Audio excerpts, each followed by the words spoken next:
Painted painless learning. આજે 8મા પ્રકરણના પ્રશ્નો જોવાના છે. તો આની અંદરથી 3 માર્કના 2 સવાલ અને 1 માર્કનો નકશો, 7 માર્કનું પ્રશ્ન જે આખું પ્રકરણ બને છે. તો તમારે મને કહેવાનું છે કે પહેલામાં કાળી જમીન જો હોય તો એની સામે અહીંયા કયા રાજ્યની અંદર આપણે એ નકશો પૂરવાનો હોય. તમારા માટે એક સરળતા એ છે કે અમે નકશામાં રાજ્યના નામ રાખ્યા છે. તમારે પ્લેન આવશે તો તમને અત્યારે પ્રેક્ટિસ કરી હોય ને તો ખબર પડી જાય કે કયું રાજ્ય ક્યાં છે. તો ચાલો યાદ કરો અને મને જવાબ આપો કે કાળી જમીન જે છે એ ક્યાં હોય છે. તો જેનો જવાબ આવશે એને આપણે તાળીઓથી ગડગડાવીશું અને નકશા પૂર્તિની શરૂઆત કરીએ છીએ. અને રાજ્યના નામમાં કાળી જમીન, તમે નકશો યાદ કરશો તો ક્યાંક કાળી જમીન હશે, ક્યાંક કાંપની જમીન હશે, તમારે એના વિશે કહેવાનું છે. જો તમે એસએસ ની અંદર આ પ્રકરણ વાંચ્યું છે, ધોરણ 10 ની ટેક્સ્ટબુકની વાત આપણે કરીએ તો એની અંદર આની અંદર સંપૂર્ણ મહારાષ્ટ્ર, પશ્ચિમ બંગાળ, આંધ્રપ્રદેશ અને કર્ણાટક જેવા રાજ્યોના નામ લખ્યા છે. તો જ્યારે પણ તમને એમ કે કાળી જમીન ક્યાં છે તો તમારે જે છે એ આવી રીતે કાળી જમીન દર્શાવવા મહારાષ્ટ્રની અંદર દર્શાવી દેવાનું રહેશે. બરાબર? તો અહીંયા તમે આવી રીતે મહારાષ્ટ્ર દર્શાવશો. એના પછી તમને એમ કીધું છે કે પશ્ચિમ મધ્યપ્રદેશ, તો તમે આવી રીતે આમ મોટો વિસ્તાર પણ લઈ શકો. કારણ કે આ પશ્ચિમનો આ ભાગ જે છે, નીચેનો ભાગ દક્ષિણની બાજુમાં, આ પશ્ચિમ ગુજરાતની તરફનું, ત્યાં પણ તમે દર્શાવી શકો અને નકશા પૂર્તિ કરી શકો. ગુજરાતમાં સુરત સાઈડ તમે દર્શાવી શકો. બરાબર? ખાસ તમારે જો પૂછવું હોય તો સમગ્ર મહારાષ્ટ્ર, પશ્ચિમ મધ્યપ્રદેશ, આંધ્રપ્રદેશ અને કર્ણાટક. તો અહીંયા આંધ્રપ્રદેશ છે તો અહીંયા પણ જે છે એ કાળી જમીન જોવા મળે છે. લાવાયુક્ત જમીન હોય છે.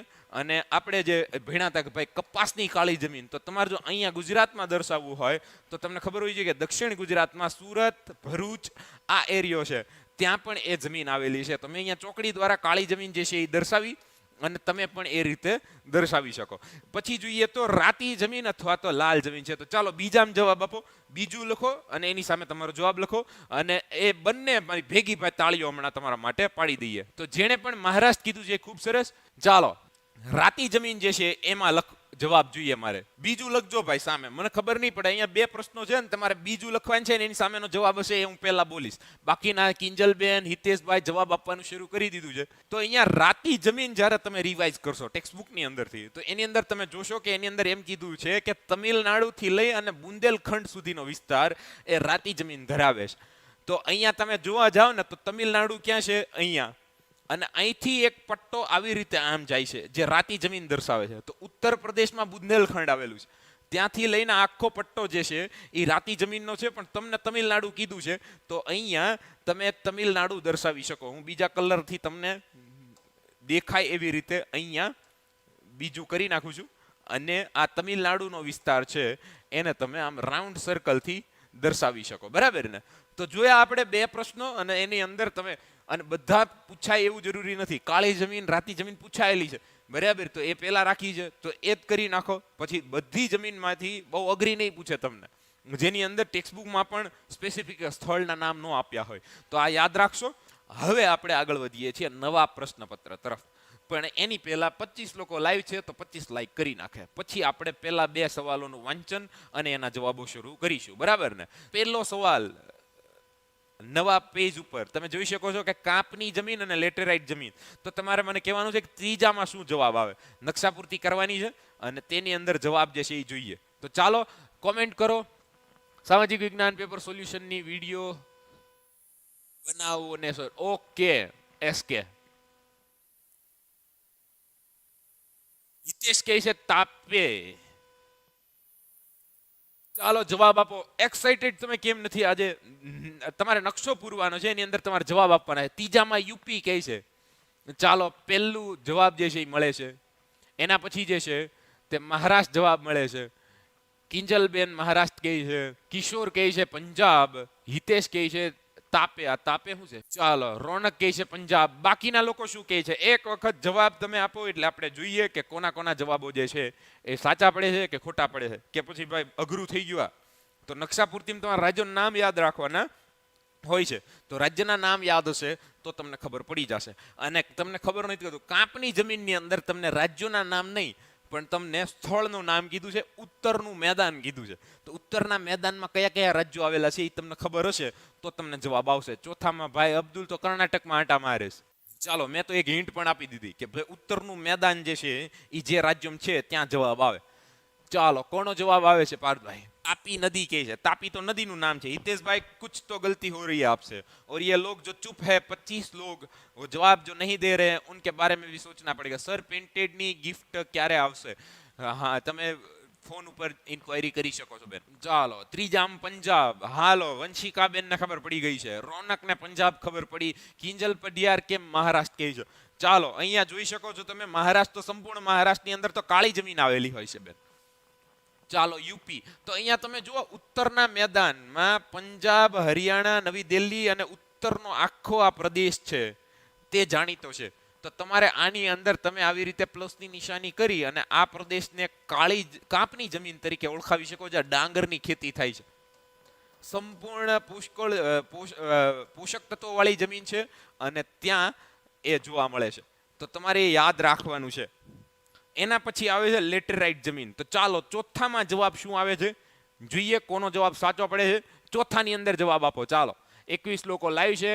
ત્રીજાની અંદર ઉત્તર પ્રદેશ, પંજાબ, ખૂબ સરસ. હરિયાણા પણ આવી શકે તેની અંદર. ચાલો ચોથાની અંદર તમારો જવાબ જે છે એ કોમેન્ટ કરો અને એ સાથે આપણે આગળ વધીશું ચોથા પ્રશ્ન તરફ. ચાલો હું તમારો જુસ્સો વધારવા માટે એક શેર કહીશ कि कौन कहता है कि आसमान में सुराग हो नहीं सकता. कौन कहता है कि आसमान में सुराग हो नहीं सकता. एक पत्थर तो तबीयत से उछालो यारो. तो एक पत्थर मारो भाई. कमेंट करो તમે તમારો જવાબ પથ્થર હોવો જોઈએ બરાબર કે આસમાન નહીં તે ફાડી નાખે એમાં સુરાગ કરી નાખે. તો ચાલો કોનો જવાબ છે ચોથાની અંદર જવાબ જે છે એ જોઈએ આપણે કે લેટેરાઇટ જમીન એ ક્યાં આવેલી છે નકશાપૂર્તિની અંદર. ચાલો તમારી કોમેન્ટ વાંચું છું. કોમેન્ટ કરો બધા. મહારાષ્ટ્ર, ઉત્તર પ્રદેશ, પંજાબ. વંશિકાબેન ચોથામાં કર્ણાટક કહે છે. કિંજલબેન કર્ણાટક કહે છે. ડેવિલ કહે છે.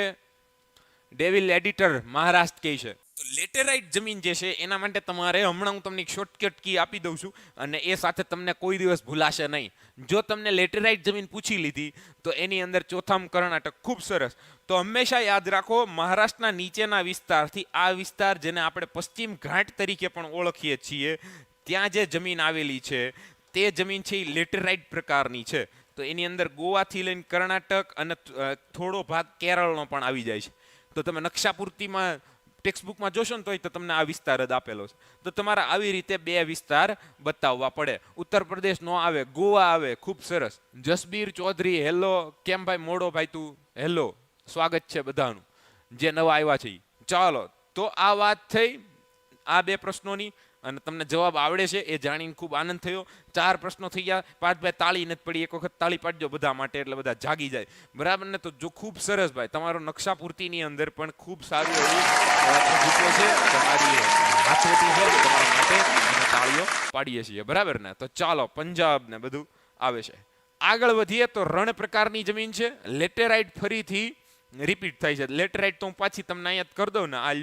આ લેટેરાઇટ તો અહીંયા જે જમીન છે જેને આપણે પશ્ચિમ ઘાટની જમીન કહીએ છીએ 3 રાજ્યોમાં એનો વિસ્તાર છે. આ જમીન થઈ ગઈ લેટેરાઇટની. તો રણની એક રહી. તો આ પેજની અંદર ભાઈ 25 લાઈક અને સાચો જવાબ બંને જોઈએ આપણે. ચાલો 22 લાઈક છે. હું 25 લાઈક અને એક સાચો જવાબ વિચારું છું. Baloch gaming okay. Sorry sir કે છે. ઝાલા જગદીપસિંહ કે મજામાં ઓકે. ચાલો પાંચમાની અંદર રાજસ્થાન, કચ્છ. રાજસ્થાન, કચ્છ. 2 જવાબ મળે છે. કોણ કોણ છે પાર્થભાઈ જુઓ તો. પાંચમાની અંદર પહેલો જવાબ કોના પર? કિંજલબેન તરફથી મળે છે.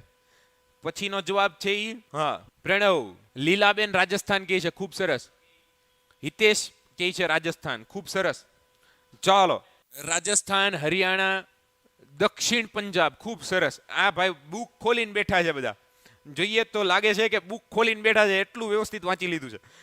પાર્થભાઈ ખૂબ સરસ. બધા માટે તાળીઓ પાડો. જેણે જેણે કીધું છે કે રાજસ્થાન ત્યાં રણ પ્રકારની જમીન આવેલી છે એ સાથે જ દક્ષિણ પંજાબ અને થોડો હરિયાણાનો વિસ્તાર અને ગુજરાતનો વિસ્તાર જે છે એ રણ પ્રકારની જમીનમાં એનો સમાવેશ થાય છે. તો ટેક્સ્ટબુક પ્રમાણે ગુજરાત, રાજસ્થાન અને દક્ષિણ પંજાબની અંદર જે રણ પ્રકારની જમીન આવે છે તે જોવા મળે છે. તો ચાલો એક વખત જોરદાર તાળીઓ પાડો. 30 લોકો લાઈવ છે. 23 લાઈક થઈ છે. તાળીઓ પાડો સાહેબ. બધાનો જવાબ છે એ અત્યારે સાચો પડે છે. તો જેણે જેણે આ પ્રકારે જવાબ આપ્યા છે નકશાકૃતિની અંદર એને વાંધો આવવાનો નથી ભાઈ 2 લાइक घटे છે અને लाइकों का सिलसिला जो है वो रुक सा गया है तो थम सा गया है ऐसा क्यों हो रहा है तो હું કહેવાય સિસ્ટમ फाड़ दो और एक बार लाइक है वो 25 पे पहुंचा दो फिर हम आगे बढ़ने वाले हैं આવનારી એક્ઝામ ઘણા બધા ટેન્શન ઘણા બધા વિષયો તમારે ફક્ત ને ફક્ત મનોબળ ઉપર કાબુ મેળવવાનો છે ક્યાંય પણ તમને એવી વસ્તુ આવે કે જે તમને ડિસ્ટ્રેક્ટ આસાનીથી કરે છે એનાથી અંતર બનાવો અને ફક્ત એક્ઝામના રિલેટેડ વિચારો કે સઘળું સારું થશે સૌ મહેનત ઉપર આધાર રાખો વિશ્વાસ રાખો કારણ કે એના સિવાય સખત મહેનતનો કોઈ વિકલ્પ નથી બરાબર ને તો ચાલો લાઇકની સંખ્યા જે 23 પહોંચાડી છે તમે ત્યાંથી હવે 25 પર લઈ જવાના એક હું કહેવાય ગુજારિશ સાથે હું નવા પેજ ઉપર તમને લઈ જાઉં છું જ્યાં તમારે અંતિમ 2 નકશાના પ્રશ્નો જે છે એક છે જંગલ પ્રકારની જમીન અને બીજું છે દલદલ કે પીટ પ્રકારની જમીન એમાંથી તમને 8 જ છે ભાઈ જમીનના પ્રકાર અને જમીનના પ્રકારોમાંથી મહત્વના કાળી કાંપની રણની આ તો આઈએમપી જ છે એ સાથે જંગલ અને દલદલ પૂછવી તમને હેરાન કરવા તો એ બે પૂછી લે બરાબર ને તો ચાલો 7માની અંદર જે છે એ જવાબ આપો અને 7મું જે લખે અયુબ કહે છે હેલો ઓકે હેલો ભાઈ અશ્વિન 5મામાં કહી દીધું તે હવે સર ક્યાં સ્ટાન્ડર્ડ નું છે Sanjanaben Raval read the description બરાબર ને બરાબર ને ચલીએ 7માની અંદર જેનો જવાબ આવે એને આપણે વાંચીશું ચાલો કોણ છે અમરીન કહે છે આસામ એના પછી છે સુદર્શન કહે છે આંધ્રપ્રદેશ એના પછી છે હિમાચલ હિમાલય કહે છે હા જંગલ પ્રકારની જમીન જે છે એની અંદર કોનો સમાવેશ થાય છે તો ધ્યાનથી જુઓ જંગલ પ્રકારની જમીન જે છે એ ઉચ્ચ પ્રદેશોમાં આવશે જ્યાં ખૂબ વધારે વરસાદ થતો હોય તો 7માની અંદર જે જવાબ મળે છે તેની અંદર આંધ્રપ્રદેશ આવ્યું વોટ સ્ટાન્ડર્ડ હા standard 10 social science Himalaya Lilaben કહે છે હિમાલય હા બરાબર છે મધ્ય હિમાલયના તરાઈના જંગલો ખૂબ સરસ વંશિકાબેન પૃથ્વ પટેલ કહે છે હિમાલય શંકુન્દ્રમ જંગલ ખૂબ સરસ જો આવી રીતે યાદ હોવું જોઈએ પણ નકશાની અંદર એવું કંઈ લખેલું નહીં હોય તમે આસામથી લઈ અને હિમાલય સુધીના વિસ્તારને એટલે કે પૂર્વ ઘાટ જે છે ને અહીંથી તમિલનાડુથી શરૂ થઈ અને છે ને આસામ સુધી પહોંચે છે તો ત્યાં જે જંગલ વિસ્તાર આવેલો છે ત્યાં એ જવાબ લખી શકો પણ ખાસ તમારે પેલી પ્રાયોરિટી આપવાની છે હિમાચલ પ્રદેશને તો ત્યાંના જે ઊંચાઈ ઉપર આવેલા શંકુન્દ્રમ જંગલો છે તેને લખી શકો એના પછી આસામના કેટલાક પર્વતીય વિસ્તારોની અંદર અને પૂર્વ ઘાટ જે છે ઓડિશાથી શરૂ થઈ અને તમિલનાડુ સુધીનો એને પણ ગણાવી શકો તો આ વિસ્તાર આટલો છે એ તમારી ટેક્સ્ટબુકમાં દર્શાવેલો છે કે જ્યાં જંગલ પ્રકારની જમીન આવેલી છે તો આ રીતે ખૂબ સરસ અને આ લોકો માટે તાળીઓ પાડો પાર્થભાઈ જેણે આવી રીતે સ્પેસિફિક આન્સર આપ્યો કે ઉત્તરાખંડથી લઈ અને હિમાલય સુધી ખૂબ સરસ અને તમારી જે તૈયારી છે આપણે એપ્રિશિએશન કરીએ છીએ દિલડા મોકલતા રહો તમે આવી જ રીતે અને હિમાચલ પ્રદેશ જે છે એની અંદર સમાવેશ થતો હોય છે નેક્સ્ટ અને અંતિમ પ્રશ્ન આ પ્રશ્ન પૂરા થયા પછી આપણે ફક્ત ને ફક્ત આ પ્રશ્નમાંથી પૂછાતા 3 માર્કના 2 સવાલોની ચર્ચા કરવાની છે વિભાગ સી માટે રોનક કહે છે ઓડિશા ગેમિંગ ઝોન ઓડિશા પશ્ચિમ બંગાળ ખૂબ સરસ તો આનો જવાબ તો સ્પષ્ટ છે એની અંદર કીધું છે કે પશ્ચિમ બંગાળ ઓડિશા અને સાથે તામિલનાડુ તો તમે તામિલનાડુ અથવા તો ઓડિશાને જે છે એ દર્શાવી શકો પશ્ચિમ બંગાળને પણ પ્રાયોરિટી આપી શકાય તો આ રહ્યું પશ્ચિમ બંગાળ હું અહીંયા સર્કલ કરી નાખું છું મેં આની પહેલા પ્લસ કર્યું હતું એના પછી છે તામિલનાડુ અને એના પછી છે ઓડિશા તો ઓડિશાની અંદર પણ એ વિસ્તારને દર્શાવી શકાય તો આવી રીતે તમે નકશા પૂર્તિ કરી શકો અને ખૂબ સરસ રીતે તમે જવાબ આપ્યા તમારા માટે ફરી એક વખત જોરદાર તાળીઓ પાડે છે પાર્થભાઈ અને આ સાથે નકશા પૂર્તિ અહીંયા પૂરી કરીએ છીએ રાજ્યનું નામ 5 યાદ હોવા જોઈએ આવેલું છે એક વખત તમને લાગે ને પૂરો નકશો લેવાનો રાજ્યોના નામ લખી નાખો એટલે તમને ખબર રહે કે ઉત્તરમાં આ છે દક્ષિણમાં આટલા રાજ્યો છે અને પૂર્વ અને પશ્ચિમ ખાસ કરીને તમને પૂર્વોત્તરના રાજ્યોમાં તકલીફ પડી શકે છે તો એ તમે જોઈ શકો છો અહીંયા મેઘાલય ત્રિપુરા એનું સ્થાન જે છે એ યાદ રાખી લેવું બરાબર ને તો ચાલો આગળ વધીએ છીએ અને એ સાથે ટટડા બરાબર હવે જે શરૂ થાય છે તે આઈએમપી પ્રશ્નોની વણઝાર છે અને તેની અંદર પહેલો જ પ્રશ્ન આપણને આઈએમપી સ્વરૂપે મળે છે કપાસની કાળી જમીન કરી જ નાખવાનું પૂછાયેલો છે પૂછાઈ શકે છે અને આ સવાલ કેવી રીતે લખવો એનું અહીંયા આખો એક્ઝામ્પલ આપી દીધેલું છે. કયા કયા કેમિકલ્સ એમાં હોય છે, કપાસના ભેજ ગ્રહણ શક્તિ એની સારી હોય છે, મહારાષ્ટ્રની અંદર ક્યાં ક્યાં આવેલી છે એના વિશે આપણે વાત કરી. તો અહીંયા આખો જવાબ જે છે એ સિલેબસ પ્રમાણે આપી દીધો છે. તો હું થોડોક એક બાજુ છું, કારણ કે તમારે સ્ક્રીનશોટ લેવો હોય તમે લઈ લો, અને તમારે એના પોઈન્ટ જે છે આ રીતે 3 માર્ક્સ છે. તો તમારે 6 થી 8 મુદ્દા લખો તો અતિ ઉત્તમ, બરાબર. 6 મુદ્દા મિનિમમ લખવાની પ્રયત્ન કરવાનો, એટલે માર્ક્સની સંખ્યા જે છે એ વધતી રહે અને તમારે વાંધો ન આવે. તો અડદના પાકથી લઈને લોહ તત્વ વધારે છે, કેલ્શિયમ વધારે છે, મેગ્નેશિયમ કાર્બોનેટનું પ્રમાણ વધારે હોય છે. આ તમામ સવાલ જે છે એ મુદ્દા જે છે એ તમે સમજા દો. ફક્ત રિવિઝન કરવાનું બાકી છે. કેટલા ટકા હિસ્સો છે? તો કે 15% હિસ્સો કાળી જમીન ધરાવે છે. તો આ રહ્યો એ સવાલનો જવાબ. જોઈએ પછીનો સવાલ. એ પહેલા સમત્વની માહિતી મેળવી લઈએ. સમત્વ એકેડમી ભાવનગરની એક સંસ્થા કે જ્યાં 11-12 સાયન્સમાં તમારે અભ્યાસ કરવો હોય તો માહિતી માટે ડિસ્ક્રિપ્શનમાં લિંક આપેલી છે. એ લિંક ઉપરથી તમે 11-12 સાયન્સ કરવા માટે સમત્વની સરખામણી પોતાની સ્કૂલ સાથે કરી શકો, અથવા તો બીજી સ્કૂલ સાથે પણ કરી શકો, અને તમે જોઈ શકો કે ભાઈ ક્યાં જવું છે એમ, બરાબર ને. તો જેને 11-12 સાયન્સ કરવું છે એ એક વખત ડિસ્ક્રિપ્શનની લિંક ઉપર જાય અને PDF ડાઉનલોડ કરે. જોઈએ પછીનો સવાલ જે પૂછાયેલો છે. તમને ભાઈ 2 રીતે પ્રશ્ન પૂછી શકે. એક તો અઘરું, એક મધ્યમ અને એક સહેલું. આવું લાગતું હોય બધાને. તૈયારી જેની હોય ને એ પછી આ 3માંથી કોક એક પેપર કહે. પણ જો હું આ પેપરની વાત કરું ને તો તમને સહેલું પૂછવું હોય ને તો આવા 3 સવાલ પૂછાય. એની અંદર તમારે 3 વ્યાખ્યા લખવાની હોય. ફક્ત ડેફિનેશન, અને ડેફિનેશન લખ્યા પછી તમારે એને જવાબ આપવાનો થાય. પણ જો તમને મધ્યમ પૂછવું છે તો રિપીટ કરી શકે ક્વેશ્ચન, કાળી જમીન અથવા કાપની જમીન જેવા સવાલ કરી છે. અઘરું પૂછવું હોય તો ભાઈ તમને એવો સવાલ પણ પૂછે કે જે આજ સુધી પૂછાયો ન હોય ને તમને એમ લાગે કે આ ન પૂછાય એમ, બરાબર. તો આ 3 સંભાવનાઓ ઉપર આપણે કામ કરવાનું હોય. તો એ 3 સંભાવનાઓ કીધી. અહીંયા 3 વ્યાખ્યાઓ કીધી હતી કે ભાઈ રાષ્ટ્રીય સંસાધન કોને કહેવાય? તો દેશની સંપત્તિ હોય, સરકારની માલિકીની હોય એને રાષ્ટ્રીય સંસાધન કહેવાય. એના પછી છે લેટેરાઇટ જમીન. તો લેટેરાઇટ જમીન કોને કહેવાય? ભાઈ આયર્ન ઓક્સાઇડના કારણે એનો રંગ લાલ હોય તો એને લેટેરાઇટ જમીન કહેવાય, ઓછી ફળદ્રુપ હોય. તો બરાબર ને. તો ચાલો, મને લાગે છે કે તમને બહુ ઊંઘ આવી જાય છે ભાઈ. તો ઊંઘ આવવાનું નથી. બોર્ડની એક્ઝામ છે અને લાઇકની જે સંખ્યા છે એ 3 ઘટે છે. 3 કરે આ પેજ પૂરું થાય, આ સવાલ સમજાવી દો ત્યાં સુધીમાં 3 લાઇક જે છે એ થઈ જવી જોઈએ. અને તમને મજા આવે છે કે નહીં? આ શું કે તમે બધા જાગો છો તો વાય લખો. ચાલો, જાગો છો તો વાય લખો, દિલડા મોકલો. ચાલો, ખાલી લાગે છે. ચાલો, હિતેશ કંઈક લખીને ડિલીટ કરી નાખ્યું. અયુબ બલોચ, થેન્ક યુ ભાઈ. ચાલો, બાકીના શું કરે છે? SK, અબ્દુલ, હિતેશ. ચાલો, લાઇકની સંખ્યા વધી ગઈ છે. ખૂબ ખૂબ આભાર. 1 ઘટે છે. 30 લાઇક કરી નાખો ત્યાં સુધી હું સમજાવી દઉં, બરાબર ને. પછી તમને જો હેલું પૂછવું હોય ને ભાઈ તો આવા સવાલ પૂછ. તો વ્યાખ્યાઓ જે કાંઈ છે એ કરી નાખો. હું આને MP કહું છું. આવા સવાલો તમને પૂછવાની સંભાવના વધી જાય. 3 માર્કની અંદર 3 માર્કના 1-1 માર્કના 3 પ્રશ્નો, બરાબર ને. ચાલો, બધા X ને Y ને યસ ને બધું લખવા મળ્યા છે. હાલો, વાંધો નહીં, જાગો તો છો, બરાબર ને.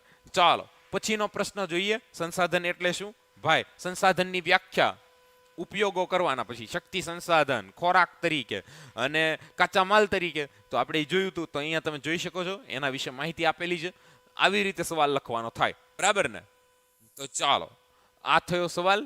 પૂછાઈ શકે છે તો કરી નાખવાનો છે. મેં 3 IMP લખ્યા છે. 2 પ્રશ્નો પૂછવાના છે 3-3 માર્કના. 3 માર્કનો સવાલ છે, બરાબર ને.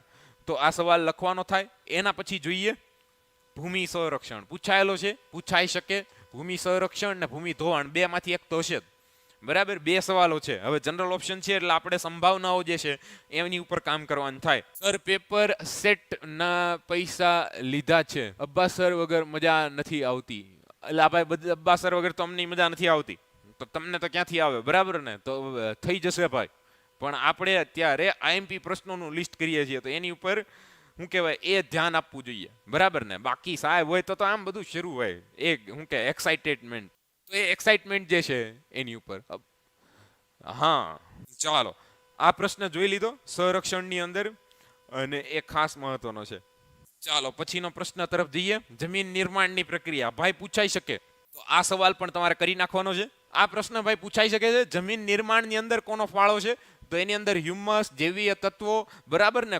માતૃ ખડકનું ખવાણ થઈને જમીનનું નિર્માણ થતું હોય છે. અને એની અંદર સૌથી વધારે મહત્વનો ફાળો કોઈ ધરાવે તો આબોહવા ધરાવે. આ તમામ પ્રાથમિક મુદ્દાઓ આપણે ભણ્યા હતા અને એના આધારે જવાબ તમારે લખવાનો થાય. તમારે મુદ્દા આવી રીતે લખવાના છે, બરાબર ને. તો ચાલો, એના મુદ્દા થોડાક વધી ગયા. અને તમે અંદર એક મુદ્દાની અંદર પ્રકારો પણ લખી શકો. તો અહીંયા પ્રકાર તમને 8 આપી દીધા છે. તો આવી રીતે થઈ જાય. રંગ, આબોહવા, માતૃખડક, કણની રચના, આ તમામ વસ્તુનો એના ઉપર આધાર રાખે છે. તો ચાલો એની પછીના મેં તમને નહોતું કીધું સહેલો પ્રશ્ન પૂછવો હોય ને તો તમને આવી રીતે પ્રશ્ન પૂછી શકે. તો એની અંદર તમને આવી રીતે સવાલોના જવાબ, પારિભાષિક શબ્દો પૂછી શકે, તમારે એનું ઉદાહરણ લખવાના. તો 3 માર્કમાં આવા હેલા સવાલો પણ પૂછી શકે છે. આગળ વધીએ. એના પછી સંસાધનનું સંરક્ષણ કરવું એટલે સંસાધનોની વિવેકપૂર્ણ ઉપયોગ કરવો. તો ચાલો જેણે ભાઈ આ સવાલ પણ કરવા જેવો ખરો. આ આઈએમપી સવાલ છે. સંસાધનનું સંરક્ષણ એટલા માટે કરવાનું છે કારણ કે આવનારી પેઢીને પણ આપણે શીખવવાનું છે. તો અહીંયા તમે જોઈ શકો છો કે સંસાધનોનો કરકસર પર ઉપયોગ નહીં કરીએ તે ખૂટી જશે અને એ નવા સંસાધનો બને નહીં ત્યાં સુધી આ સંસાધનો નહીં હોય તો આવનારી પેઢી જે છે એને મુશ્કેલી થશે. તો મર્યાદિત છે ભાઈ કુદરતી સંસાધન, માનવીની જરૂરિયાત અમર્યાદિત છે અને ભવિષ્ય માટે એને બચાવી રાખવા પડશે. તો આવી રીતે તમે સવાલનો જવાબ લખી શકો છો. ડન છે. જોઈએ એના પછી રાતી જમીન પૂછાયેલો છે, આ પણ કરી નાખજો. રાતી જમીન, કાળી જમીન અને કાંપની જમીન 3 તો કરી જ નાખવી. બરાબર, 3માંથી 1 જમીન તો હશે જ. અને સાથે જમીનનું ધોવાણના અટકાવવાના અને જો શું કહેવાય જમીનના નિર્માણ, આ 5 સવાલ થયા. એના પછી રાતી જમીન તો ગણાય જ ગઈ. તો ચાલો આ પ્રશ્ન જે છે એ અહીંયા આવી રીતે જોઈ શકો છો કે ફેરિક ઓક્સાઇડની હાજરીના કારણે લાલ રંગ જોવા મળે એને રાતી જમીન કહેવાય. 19% ક્ષેત્રફળ ધરાવે અને એ અહીંયા દેખાય બસ. બરાબર ને. તો એના પછી જોઈએ તો રણ પ્રકારની જમીન, આ પણ કરી શકાય. બધું જે કરે છે એને ખબર જ છે કે આખું ચેપ્ટર કરવા જ જેવું છે. પણ આ સવાલને આપણે આઈએમપીમાં ગણતા નથી. આમાંથી તમને નકશો પૂછાઈ શકે. તો આ રીતે તમારે યાદ રાખવાનું છે. એના પછી જોઈએ સમત્વની. મેં તમને માહિતી આપી છે, ડિસ્ક્રિપ્શનમાં લિંક છે અને લિંક તમે ફોલો કરી શકો છો. પર્વતીય જમીન કોને કહેવાય? આ પણ એક મહત્વનો સવાલ. આ સવાલમાંથી તમને પૂછાય એવું મને આ સવાલ નાનો લાગે છે 3 માર્ક્સ માટે. બસ તો આટલા સવાલ હતા મિત્રો. જોઈ લઈએ કયા કયા સવાલો આઈએમપી ગણ્યા હતા આપણે. પહેલો સવાલ આપણે જે જોયો હતો તે હતો રાતી જમીન. એના પછી જે આપણે જોયો તે સંસાધનનું કરકસરપૂર્વક ઉપયોગ. એના પછી આપણે જે સવાલ જોયો તે હતો જમીનનું નિર્માણ. 3 થયા. એના પછી જે છે એ ભૂમિ સંરક્ષણ. 4 સવાલ થયા. એના પછી જે છે સંસાધન એટલે શું એ 5 પ્રશ્નો. એના પછી આપણે જોયું હતું પારિભાષિક શબ્દોની અંદર ડેફિનેશન, એ 6 સવાલ થયા. અને 1 સવાલ જે છે એ પહેલો હતો આપણે એ પણ જોયો હતો. તો બસ 6 સવાલો જે છે એ તમે કરશો તો તમને આસાની રહેશે. એ સવાલમાંથી કોઈ પણ 2 સવાલ 3 માર્ક્સની અંદર વિભાગ સી માં પૂછાઈ શકે છે. Painted, Painless Learning.